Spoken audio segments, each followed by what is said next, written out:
My name's Dave DeBow, founder of MoneyPartnerFormula.com, and this show is built for everyday real estate investors who are actively doing deals and looking to scale using other people's money. So if you're an active real estate investor and you want to get featured on this show to talk about your own real estate and capital raising experiences, then just go to daveinterviewsyou.com. Now let's get rolling with this episode, and remember to subscribe for daily interview content. Welcome back, folks. Today, zooming in all the way from beautiful Orange County, California, we've got a very accomplished real estate entrepreneur, Mr. Danny Flores. And Danny has, you name it, he's kind of come from one end of the spectrum to the other in multifamily. In fact, Danny, back in the day, started on the construction side of things, actually working in construction for multifamily. And these days, he and his partners own and control close to 2,000 rental units across the country. So Danny, welcome to the show. Great to have you. Thanks, Dave. Thanks so much for having me. Looking forward to being on your show and seeing if we can shed some insight on the operations here for the audience. Well, I know we can. I know we can for sure. You got lots of experience with that. First things first, Danny, why don't you give us a little snapshot? What does your company look like right now? So your company is Prime Capital Investments. What is that? What do you guys do? Give us a snapshot, if you would. Yeah, so a real quick snapshot is we basically look for value add multifamily deals. It's what we kind of concentrate on. We build relationships with brokers so that most of the deals that we're buying are coming to us off market.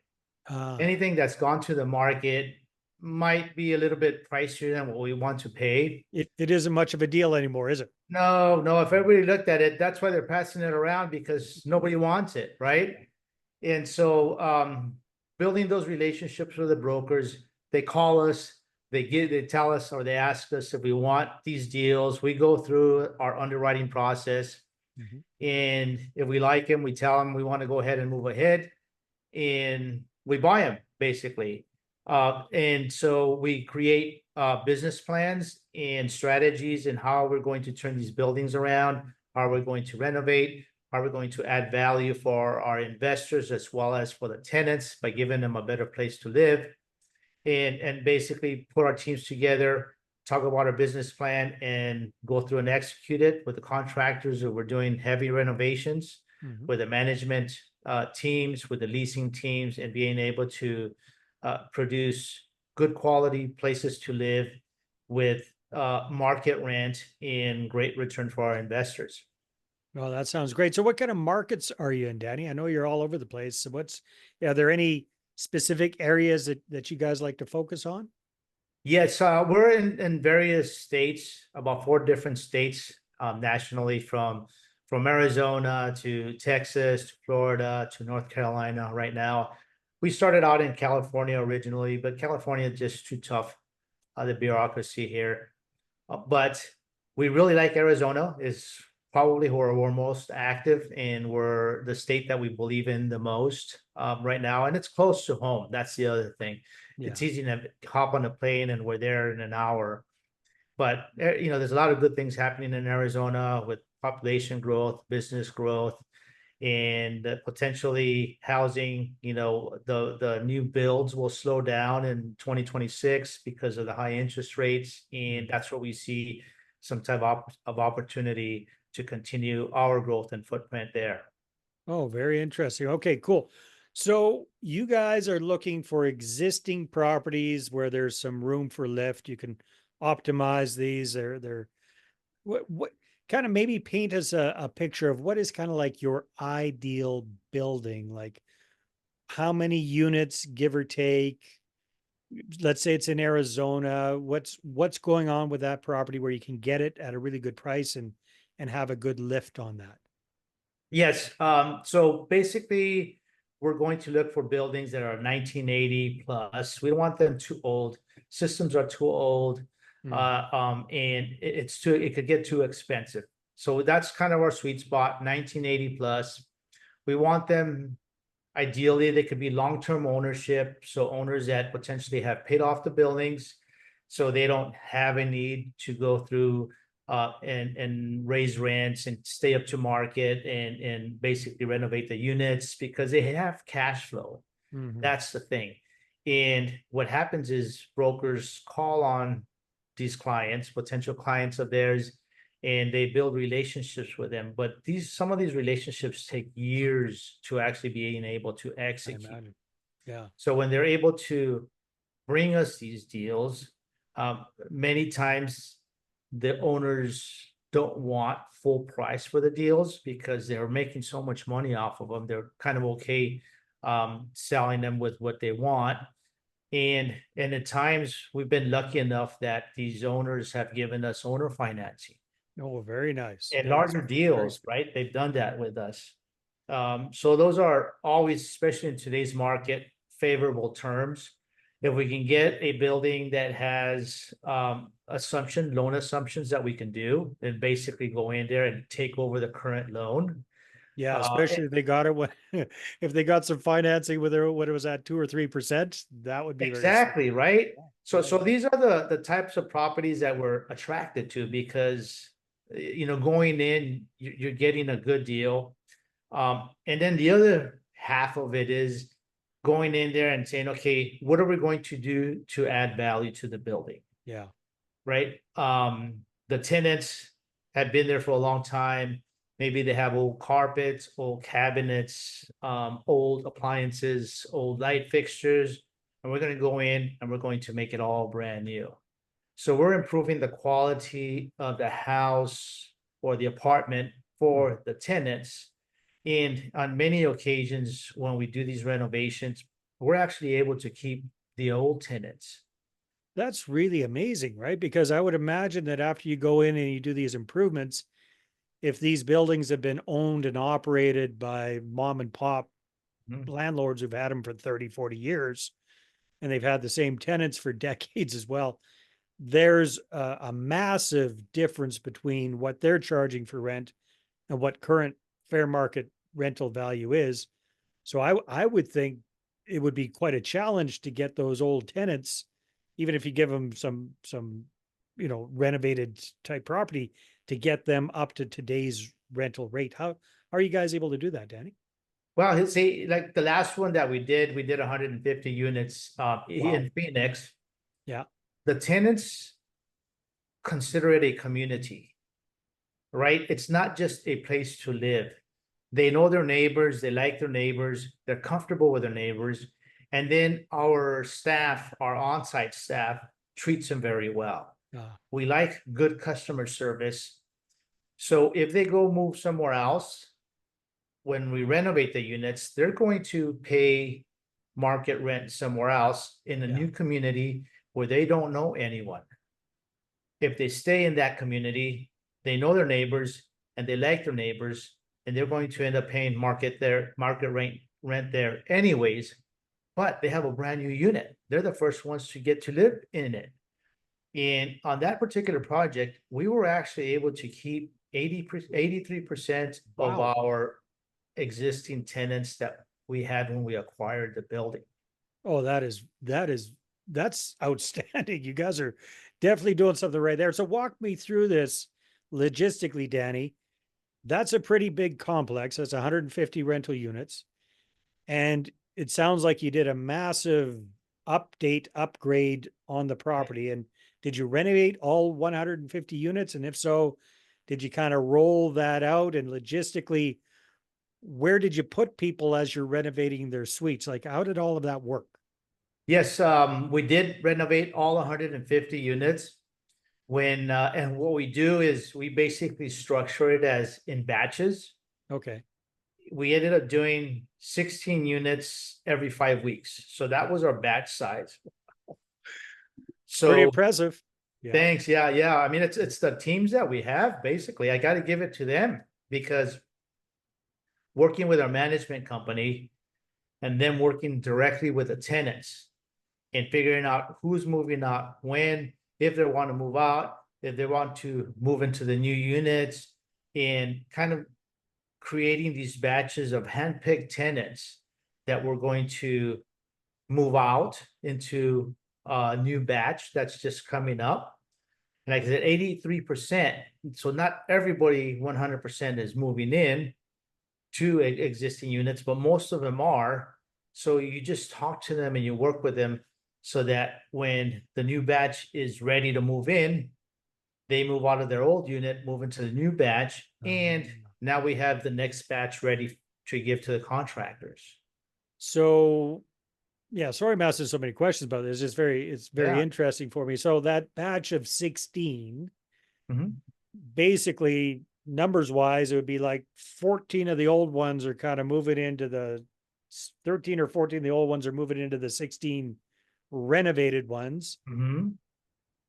Are they all happy about like moving around in the complex and losing their view and this and that and the other thing, or has that really not been an issue? And are they kind of keeping the same neighbors that they had very close around them in the first place? Logistically, Um, it seems very challenging. yeah, no, most of them ended up in different units, Okay. but there were some, a small portion that actually loved the exact unit that they had. Yeah. So some of them actually moved out of the complex till their unit was done, and then they moved back in. Yeah, I was So wondering it about that. depends, right? Depends Yeah. what they want.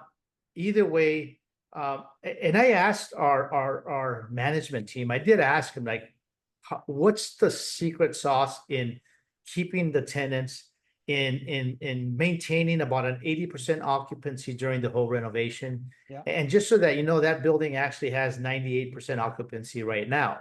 Yeah. So I'm like, how do you guys do it? And the answer was good customer service. Follow up with a tenant. Lots of communication, like, Yes, yeah, yes. What do we have access. to do? How can we be accommodating?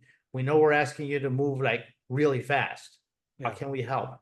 Because we want them to move out of the old unit, but we need to give that old batch to the contractor. So they have to quickly move into the new unit. Right? And so making sure that they have their cable set up, the electricity set up, all the utilities that they have to pay, ready to go so that they can move quickly and try to get comfortable as quickly as possible. Yeah. Now, are a lot of these people in this particular property older folks? Are they have they been in there for a long time, or is it kind of a whole mix of tenants? They've been there for a long time, but the age range kind of goes from younger to older. Okay. So there's I'm just not wondering, one. like moving all of their stuff, like Yeah. getting 16 people literally moving all their furniture and stuff within a couple of days. That must be a Right. logistical nightmare. Up and down the stairs and whatnot. And So then do you guys provide help with that? Do you provide kind of sweeten the pot by giving them complimentary moving services or anything like that? No, not complimentary moving services, but we do have our on-site technicians that would be able to help them as they needed to. Hmm. And then the other thing you also have to remember when you go that fast on renovations is making sure that in case of the contractors miss something, maybe a light switch or something that's not working, being able to fix it as quickly as possible Hmm. too. And so the maintenance technicians and the contractors, there was something that needed to be fixed, they were able to come back. And that all is part of the customer service. You're Yeah. taking good care of your tenant, you give them a new place to live, and you want to make sure everything's working. So that's key in keeping them happy so that they continue to pay the rent. We're asking to pay higher rent on these renovated units. Yeah. So we want to make sure that we give them good level of service. So give or take, if you don't mind sharing, like what were the average rents before and then the average rents after in this particular 150 unit example? So the old rents were, call it maybe about $800. They were very low on the market. Yeah. We increased the rents by about 500. Wow. So it's a huge increase. Yeah. And you Um, still kept 80% or over 80% we of the original did, we tenants. did. But here's the thing though, we spent about $23,000 per unit. I believe it. Yeah. So we gave him brand new flooring, brand new cabinets, brand new countertops, kitchen sinks.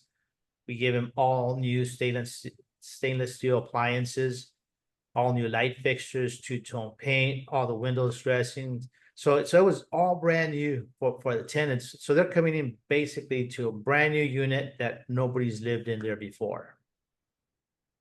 Yeah. And I can only imagine what kind of lift that increase in revenue represents for that 150 unit apartment building. I mean, that is that is massive. I can't crunch the numbers in my head, but I'm thinking that more than doubled the value of that property, at least. Yes, yes, to the point, you have to remember, valuation is also stemmed off of the interest rate environment Right. in the Yes. loan. Sorry. Yeah. So you're correct in a sense, but it's hard to place that value today Mhm. because of the high interest rates. Even though we're kind of, I guess they're signaling the feds that potentially they start lowering it, but not yet, right? We have to hit a better spot on interest rates to be able to really reach higher valuations. Well, at least it's helping cover some of that interest rate differential. That's for sure. That increased cash flow. Right, That exactly, definitely helps. exactly. And on that particular property, we actually got owner financing. Very cool. So big deal. Owner was able to do it. Really nice guy, easy to work with. You know, we just deliver what we promised we're going to deliver, and everybody's happy. So Danny, it sounds like you're good at lots of stuff. I mean, I'm with your construction background, you've got it dialed in with dealing with the contractors and all that sort of thing. But on the soft skills side of things, it sounds like you guys are also very good at A, dealing with your tenants and that customer service, but also B, developing those broker relationships. So for some other folks that are kind of getting into multifamily, or they've got a few smaller properties right now and they want to get better at these broker type relationships, knowing what you know now, what recommendations would you give people to get good at that skill set? I think one, knowing where you want to invest, the city and state, whether it's in your backyard or not, it doesn't matter where it is. And kind of going through and finding those brokers. If you're brand new and you don't know how to find the brokers or where to find them, I always think it's a good idea to go to LoopNet, find the type of buildings that you want to invest in, Yeah. and they all have listing agents or brokers. Make a list of those guys, right? And that's how you create the list of the brokers that specialize in the type of buildings you want. Now you figured out what area you want to be in, and then you start calling them. Okay. But the trick isn't just calling them once. Call them every week. And you don't necessarily have to ask them for deals. Just ask them how they're doing. And you won't believe, um, we've made it, we're making our phone calls, we're calling the brokers, and we call them and the broker says, hey, you know what? I just got a new deal on the desk. Do you guys want it? Because you were there, you showed up. Yeah. You're Uh-huh. making those calls diligent. Pick a day out of the week that you're going to call them, whether Mondays or Tuesdays, and just go through your whole list. Call the brokers. And if you go out and visit the area, that's another thing that we do. Set up lunches, set up coffees, set up happy hours, go by to visit them at their office, show up in person and talk to them so that they know who they're dealing with. You know who you're dealing with. It makes all the difference in the world. Well, just maybe give people, it sounds like you guys got that really dialed in. Maybe give people an idea. For example, in Phoenix, if you're looking through your Rolodex of brokers, more or less, like how many people are you in touch with in one market to kind of have the Um, thumb on the pulse? wow, Any idea? that's a good question. I couldn't give you a number Well, more or less, directly. It could easily probably be 20, 30 I would think. Yeah. at least. Yeah. Visiting them and giving them a call, make sure that they don't forget you, right? And here's the other thing is if they send you a deal, look at it. And if you don't like that deal, it doesn't matter. You don't have to buy it every deal they send you. Mhm. Call them and tell them. Yeah. Say, Mr. Broker, thank you for sending the deal. It's too small, it's too big, it's too old. It's not the location that I like and the reasons why. So that helps them dial in on what they're going to send to you. Because And they you're get showing all them kinds of deals. some common courtesy and some appreciation, right? Instead of just crickets after they send you an opportunity. Right, right. Like we had a big deal sent to us from one of the larger brokers in Tucson last week. And we looked at it and we don't like that market right now. It's tough, not in Tucson, but in a smaller tertiary market. Yeah. So we call them, we tell them, say, hey, listen, thanks for sending the deal, but we can't invest in those type of areas because we have a harder time raising money, or just not Yeah, the right you time right explain now. your criteria, Yeah, and and then they understand. remember the next time. Yeah, absolutely. Yeah, good advice, Danny. Hey, well, this has been great. And time flies when we're having fun and we're talking real estate. And if people want to connect with you, Danny, or find out more about you and your company, what should they do? Where should they go? Our website is www.primecapi.com. You can see what we do there, and our contact information is on the site. Send us an email, call us, whichever way, we're here to help. Awesome. Well, thank you very much.